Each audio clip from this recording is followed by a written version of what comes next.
इस क्वेश्चन में जो मैंने पहले फार्मूला डिस्कस करा था, इसके पहले वाला वही फार्मूला अप्लाई करेंगे और आपको क्लियर हो जाएगा। वो फार्मूला अप्लाई करने से हम बहुत सारा कैलकुलेशन पार्ट जो है वो बाईपास कर देते हैं।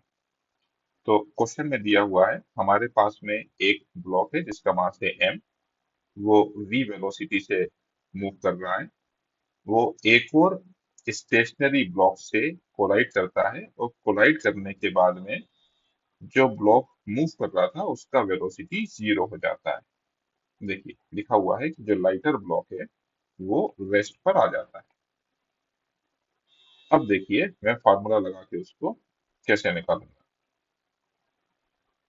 जो भी इसकी फाइनल वेलोसिटी होगी v1, that will be equal to, आप अगर इसकी वेलोसिटी निकाल रहे हैं बाद में, तो आप इसका मास लिखिए पहले, m माइनस 4m कर दीजिए, e times 4m divided by m1 plus m2 that is 5m। और क्योंकि हम इसका वेलोसिटी निकाल रहे हैं तो हमें यहाँ पर भी इसका वेलोसिटी लिखना पड़ेगा, तो वो मैंने v लिख दिया।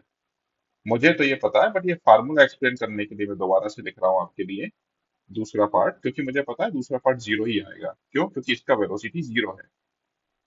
फिर भी फार्मूला के हिसाब से मुझे यहाँ पर वन प्लस ई, वन प्लस ई, क्योंकि यहाँ पर मैंने ई लिख दिया था तो यहाँ पर मैंने वन प्लस ई लिखा। और फिर इसका मास लिखूंगा मैं